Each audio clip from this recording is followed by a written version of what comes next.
Hello everyone, welcome to study wing point. এবং এই ভিডিওতে তোমাদের সাথে আলোচনা করব নতুন একটি সরকারি চাকরির বিজ্ঞপ্তি নিয়ে। তো প্রথমত তোমাদের জানিয়ে রাখি যে কেন্দ্রীয় সরকারের নবোদয় বিদ্যালয় সমিতির পক্ষ থেকে 1377টি শূন্য পদে কর্মী নিয়োগের নতুন একটি বিজ্ঞপ্তি প্রকাশিত হয়েছে। তো এখানে বিভিন্ন পোস্টে তোমাদের কিন্তু নিয়োগ করানো হবে। সেক্ষেত্রে বিভিন্ন পোস্টের নাম কিন্তু তোমাদের বিজ্ঞপ্তিতে বলে দেওয়া আছে। MTS অর্থাৎ মাল্টিটাস্কিং স্টাফ, মেস হেল্পার, ঠিক আছে, স্টেনোগ্রাফার, কম্পিউটার অপারেটর, বিভিন্ন পোস্টে কিন্তু তোমাদের নিয়োগ করানো হবে। ঠিক আছে, তো ভারতীয় নাগরিক হয়ে থাকলে পশ্চিমবঙ্গের 23 জেলা থেকে ছেলে এবং মেয়ে উভয় কিন্তু আবেদন করতে পারবে। এবং এখানে আবেদন করতে গেলে তোমাদের আবেদন পদ্ধতি কী আছে এবং বয়সসীমা কী লাগবে, বেতন কাঠামো কী থাকছে, নিয়োগ পদ্ধতি কী আছে, প্রত্যেকটি কিন্তু আলোচনা করব ভিডিওর মাধ্যমে। তো ভিডিওটি স্কিপ না করে ধৈর্য সহকারে দেখো, তাহলে সমস্ত তথ্য কিন্তু এখান থেকে পেয়ে যাবে। এবং ডেসক্রিপশন বক্সে টেলিগ্রামের লিঙ্ক দেওয়া থাকবে, সেখান থেকে বিজ্ঞপ্তিটি তোমরা সরাসরি ডাউনলোড করে নিতে পারবে। এবং যারা এই চ্যানেল নতুন, প্লিজ চ্যানেলটি সাবস্ক্রাইব করে পাশে থাকা বেল আইকনটি ক্লিক করে রাখো, যাতে যে কোনো লেটেস্ট আপডেট খুব সহজেই তোমাদের কাছে পৌঁছে যায়। তো চলো বিজ্ঞপ্তিটি তোমাদের সাথে আলোচনা করে দিই। প্রথমত অনস্ক্রিন অফিসিয়াল বিজ্ঞপ্তিটি ওপেন করলাম। এখানে তোমাদের বলে দেওয়া আছে বিজ্ঞপ্তিটি প্রকাশিত হয়েছে নবোদয় বিদ্যালয় সমিতির পক্ষ থেকে। সেক্ষেত্রে তোমাদের অ্যাড্রেস দেওয়া আছে এবং সম্পূর্ণ নন টিচিং পোস্টে নিয়োগ করানো হচ্ছে তোমাদের। ঠিক আছে, তো দেখে নাও এখানে তোমাদের কোন কোন পোস্টে নিয়োগ করানো হচ্ছে। তো প্রত্যেকটি কিন্তু এখানে দিয়ে দিয়েছে। ঠিক আছে, তো দেখো বলেছে female staff nurse, assistant selection officer, audit assistant, legal assistant, junior translation officer, stenographer, computer operator, catering supervisor, junior secretary assistant. ঠিক আছে, তো এটি তোমাদের দুটি পার্টে ভাগ করে বলে দেওয়া আছে। তারপরে বলেছে দেখো electrician cum plumber, lab attendant, mess helper এবং তোমাদের MTS অর্থাৎ মাল্টিটাস্কিং স্টাফ পোস্টে কিন্তু নিয়োগ করানো হচ্ছে। তো যে সমস্ত পোস্টগুলি তোমাদের জন্য ইম্পর্টেন্ট সেগুলি তোমাদের সাথে কিন্তু আলোচনা করবে ভিডিওর মাধ্যমে। নেক্সট তোমাদের এখানে বলে দেওয়া আছে কোন পোস্টে কতগুলি শূন্যপদ, প্রত্যেকটি কিন্তু ক্যাটাগরি অনুযায়ী তোমাদের ভাগ করে বলে দেওয়া আছে। তো প্রথমে যে পোস্টটি বলে দেওয়া আছে ফিমেল স্টাফ নার্স, এই পোস্টের ক্ষেত্রে তোমাদের টোটাল শূন্যপদ আছে 121টি। নেক্সট তোমাদের বলে দেওয়া আছে অ্যাসিস্ট্যান্ট সিলেকশন অফিসার, এই পোস্টের ক্ষেত্রে টোটাল শূন্যপদ আছে 5টি। পরবর্তীতে বলেছে অডিট অ্যাসিস্ট্যান্ট পোস্টের ক্ষেত্রে টোটাল শূন্যপদ আছে 12টি। নেক্সট তোমাদের বলে দেওয়া আছে জুনিয়র ট্রান্সলেশন অফিসার পোস্টের ক্ষেত্রে টোটাল শূন্যপদ আছে 4টি। এবং নেক্সট বলেছে দেখো লিগ্যাল অ্যাসিস্ট্যান্ট পোস্টের ক্ষেত্রে 1টি শূন্যপদ। তারপরে তোমাদের স্টেনোগ্রাফার পোস্টের ক্ষেত্রে 23টি শূন্যপদ দেওয়া আছে। এবং তারপরে দেখো বলে দিয়েছে কম্পিউটার অপারেটর পোস্টের ক্ষেত্রে তোমাদের টোটাল শূন্যপদ আছে 2টি। নেক্সট তোমাদের এখানে বলে দেওয়া আছে ক্যাটারিং সুপারভাইজার পোস্টের ক্ষেত্রে টোটাল শূন্যপদ আছে 78টি। ঠিক আছে, পরবর্তী দেখো এখানে বলেছে জুনিয়র সেক্রেটারি অ্যাসিস্ট্যান্ট পোস্টের ক্ষেত্রে টোটাল শূন্যপদ আছে 21টি। নেক্সট তোমাদের বলে দেওয়া আছে junior secretary assistant group C, তোমাদের ক্যাটাগরি কিন্তু ভাগ করে বলে দেওয়া আছে। এই পোস্টের ক্ষেত্রে তোমাদের টোটাল শূন্যপদ আছে 360টি। এবং ইলেকট্রিশিয়ান কাম প্লাম্বার পোস্টের ক্ষেত্রে 128টি।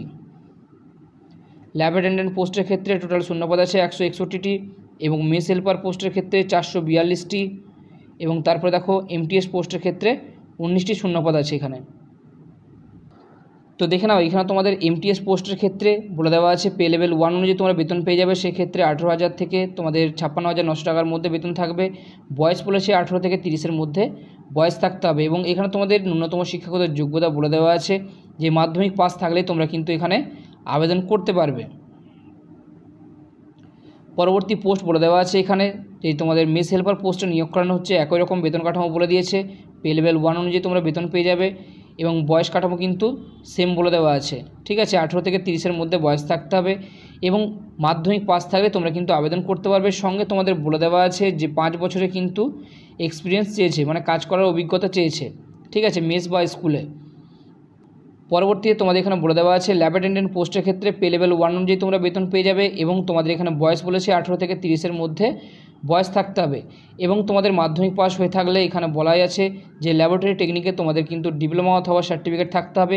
যদি তোমাদের মাধ্যমিক পাশে যদি এই সার্টিফিকেট না থাকে সেক্ষেত্রে বলে দেওয়া আছে উচ্চ মাধ্যমিকে সায়েন্স বিভাগে তোমাদের পড়াশোনা করে থাকতে হবে। সেক্ষেত্রে তোমরা কিন্তু আবেদন করতে পারবে এখানে।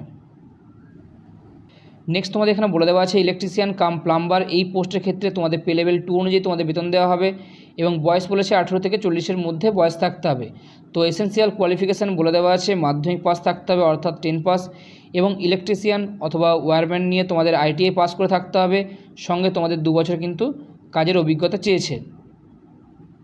পরবর্তী পোস্ট এখানে বলে দেওয়া আছে ক্যাটারিং সুপারভাইজার পোস্টের ক্ষেত্রে তোমাদের পে লেভেল 4 অনুযায়ী বেতন থাকবে এবং 35 বছরের মধ্যে থাকলে কিন্তু তোমরা আবেদন করতে পারবে। তো শিক্ষাগত যোগ্যতা এখানে বলে দেওয়া আছে যে তোমাদের ব্যাচেলার ডিগ্রি করা থাকতে হবে হোটেল ম্যানেজমেন্ট নিয়ে, তাহলে তোমরা কিন্তু আবেদন করতে পারবে। অথবা এখানে বলে দেওয়া আছে যে 10 বছরে তোমাদের ডিফেন্সে চাকরি করে থাকতে হবে এবং সঙ্গে সার্টিফিকেট থাকলে তোমরা কিন্তু আবেদন করতে পারবে। পরবর্তী পোস্ট বলে দেওয়া আছে কম্পিউটার অপারেটর পোস্টে তোমাদের নিয়োগ করানো হবে, সেক্ষেত্রে পে লেভেল 4 অনুযায়ী তোমাদের বেতন থাকবে এবং বয়স বলেছে 18 থেকে 30-এর মধ্যে বয়স থাকতে হবে। তো এসেনশিয়াল কোয়ালিফিকেশান বলে দেওয়া আছে কম্পিউটার সায়েন্স অথবা ITতে তোমাদের BCA অথবা BSc থাকতে হবে, অথবা তোমাদের এখানে বলে দেওয়া আছে কম্পিউটার সায়েন্স অথবা ITতে BE অথবা BTech থাকলে তোমরা আবেদন করতে পারবে। পরবর্তী পোস্ট বলে দেওয়া আছে স্টেনোগ্রাফার পোস্টের ক্ষেত্রে তোমাদের পে লেভেল 4 অনুযায়ী বেতন থাকবে এবং 18 থেকে 27-এর মধ্যে বয়স থাকতে হবে। তো শিক্ষাগত যোগ্যতা বলে দিয়েছে উচ্চ মাধ্যমিক পাস হয়ে থাকতে হবে, সঙ্গে তোমাদের কিন্তু স্কিল টেস্ট নেওয়া হবে বলে দেওয়া আছে, ঠিক আছে। পরবর্তীতে দেখো এখানে তোমাদের বলে দিয়েছে অডিট অ্যাসিস্ট্যান্ট পোস্টের ক্ষেত্রে পে লেভেল 6 অনুযায়ী বেতন থাকবে এবং 18 থেকে 30-এর মধ্যে কিন্তু বয়স চেয়েছে এখানে। এবং তোমাদের এসেনশিয়াল কোয়ালিফিকেশানে বলে দেওয়া আছে যে BCom তোমাদের থাকতে হবে যে কোনো রিকগনাইজ ইউনিভার্সিটি থেকে, সঙ্গে 3 বছরের কিন্তু কাজের অভিজ্ঞতা চেয়েছে গভর্নমেন্ট অথবা সেমি গভর্নমেন্ট অথবা অটোনমাস অর্গানাইজেশন থেকে, ঠিক আছে, তাহলে তোমরা কিন্তু আবেদন করতে পারবে এখানে।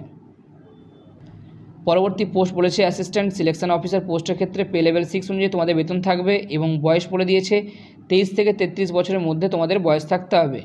তো শিক্ষাগত যোগ্যতা এখানে বলেছে তোমাদের ব্যাচেলার্স ডিগ্রি থাকতে হবে যে কোনো রিকগনাইজ ইউনিভার্সিটি থেকে এবং 3 বছরের কাজের অভিজ্ঞতা কিন্তু চেয়েছে ফাইন্যান্সিয়াল ম্যাটারে, ঠিক আছে। নেক্সট তোমাদের এখানে বলে দেওয়া আছে যে ফিমেল স্টাফ নার্স পোস্টের ক্ষেত্রে তোমাদের পে লেভেল 7 অনুযায়ী তোমাদের কিন্তু বেতন থাকছে এখানে এবং 35 বছরের মধ্যে থাকলে তোমরা আবেদন করতে পারবে। তো এখানে তোমাদের শিক্ষাগত যোগ্যতা যেটা বলে দেওয়া আছে সেটি হলো ব্যাচেলার্স ডিগ্রি তোমাদের থাকতে হবে নার্সিংয়ের ওপরে এবং তোমাদের স্টেট কাউন্সিলিংয়ে কিন্তু তোমাদের নাম নথিভুক্ত থাকতে হবে, ঠিক আছে, তাহলে তোমরা কিন্তু আবেদন করতে পারবে এখানে। তো এখানে তোমাদের এজ রিল্যাক্সেশনের কথা কিন্তু বলে দেওয়া আছে ST SC OBC সমস্ত ক্যান্ডিডেটরা কিন্তু সরকারি নিয়ম অনুযায়ী বয়সের ছাড় পেয়ে যাবে এখানে। আছে কোন কোন জায়গাতে তোমাদের এক্সাম সেন্টার পড়বে প্রত্যেকটি কিন্তু দেওয়া আছে। তো দেখে নাও ওয়েস্ট বেঙ্গল থেকে যারা বিলং করো তাদের ক্ষেত্রে এখানে কিন্তু দিয়ে দিয়েছে ওয়েস্ট বেঙ্গলে তোমাদের কলকাতা, বর্ধমান, আসানসোল, শিলিগুড়ি, মালদা এই সমস্ত জায়গায় কিন্তু তোমাদের এক্সাম সেন্টার পড়বে। নেক্সট তোমাদের স্কিম অফ এক্সামিনেশান এখানে বলে দেওয়া আছে। তো বিভিন্ন রকম পোস্টের ক্ষেত্রে বিভিন্ন রকম তোমাদের সিলেবাস কিন্তু বলে দিয়েছে এখানে, তো প্রত্যেকটি তোমরা চেক আউট করবে। তো ডিসক্রিপশন বক্সে টেলিগ্রামের লিঙ্ক দেওয়া থাকবে, সেখান থেকে বিজ্ঞপ্তিটি ডাউনলোড করে নেবে, ডাউনলোড করে পড়বে, বুঝবে, তারপরে কিন্তু আবেদন করবে। নেক্সট দেখো এখানে তোমাদের অ্যাপ্লিকেশান ফিসের কথা বলে দেওয়া আছে। তো যে সমস্ত পোস্টগুলি তোমাদের বললাম প্রত্যেকটি পোস্টের ক্ষেত্রে অ্যাপ্লিকেশান ফিস কিন্তু এখানে বলে দিয়েছে। তো প্রথমে তোমাদের বলে দেওয়া আছে ফিমেল স্টাফ নার্স পোস্টের ক্ষেত্রে তোমাদের অ্যাপ্লিকেশান ফিস লাগবে 1,500 টাকা এবং বাকি সমস্ত পোস্টের ক্ষেত্রে তোমাদের অ্যাপ্লিকেশান ফিস লাগছে 1000 টাকা, ঠিক আছে। এবং যে সমস্ত রিজার্ভ ক্যাটাগরি ক্যান্ডিডেটরা আছে তাদের ক্ষেত্রে কিন্তু এখানে বলে দেওয়া আছে অ্যাপ্লিকেশান ফিস তোমাদের কিন্তু লাগবে না, শুধুমাত্র তোমাদের প্রসেসিং চার্জ লাগছে 500 টাকা, ঠিক আছে। তো তোমাদের জানিয়ে দেখি এখানে কিন্তু সম্পূর্ণ অনলাইনের মাধ্যমেই তোমাদের আবেদন করতে হবে এবং অফিসিয়াল ওয়েবসাইটে নিজেদের নাম নথিভুক্ত করতে হবে, অর্থাৎ রেজিস্ট্রেশন করে নিতে হবে এবং রেজিস্ট্রেশনের পর তোমরা কিন্তু আবেদন করতে পারবে, ঠিক আছে। এবং যে সমস্ত ডকুমেন্টসগুলি আপলোড করতে বলবে প্রত্যেকটি কিন্তু তোমাদের সঠিকভাবে আপলোড করতে হবে এবং সবশেষে তোমাদের কিন্তু ফিসটি সাবমিট করতে হবে, ঠিক আছে। তো এই হলো তোমাদের অফিসিয়াল ওয়েবসাইট, এখানে গিয়ে সম্পূর্ণ অনলাইনের মাধ্যমে তোমরা আবেদন করতে পারবে। তো এখানে আবেদন করার লাস্ট ডেট 30শে এপ্রিল